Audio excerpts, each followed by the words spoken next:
This is verse 36, the 14th chapter, Gospel of Matthew, reaching the conclusion of Matthew's description of Jesus winding up in the region of Gennesaret, kind of at the outskirts of the region of Israel. And at this point, of course, the news concerning him has spread rapidly, and Matthew gives this concluding description here, Kai, the connective, perikaloon. Perikaloon is from perikaleo, literally means to call in alongside, and derived from that is the idea of to beseech, to seek, to beg, to do whatever you could to receive some benefit from someone. That's the idea that's going on here. So this is the third person plural, aorist active indicative. They besought.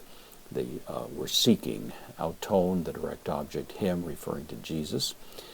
Pronoun, accusative, singular, masculine. So they besought him. Hina.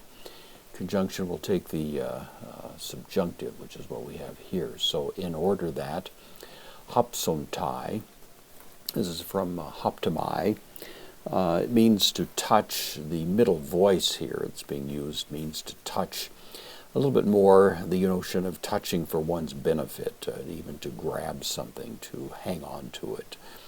Might be a little too strong, but that's the idea. So it's the middle voice here. This is the third person plural, aorist. Middle, subjunctive.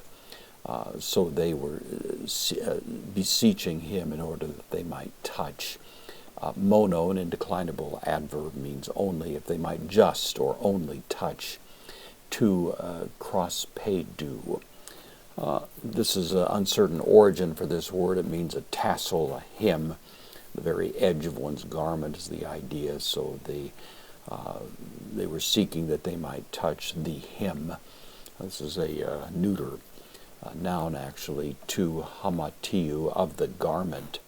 So touching the hem of the garment, there were these little tassels that would hang down, of course, and that's probably what's in view here. Possessive pronoun, autu, genitive, masculine, singular. So they were beseeching him, begging him that they might just touch the hem of his garment. And then Matthew reports rather strikingly, Kai, connective, hosoi, pronoun, kind of a relative pronoun. It means as many as, everyone that did this, as many as, hapsanto, same word here. Now this is the third person plural, aorist, middle and form indicative, and as many as touched in this way, realize their desire. Diasothesan. The root of this is the sozo. It means to save. It can also mean to heal. The dia at the beginning means to save through.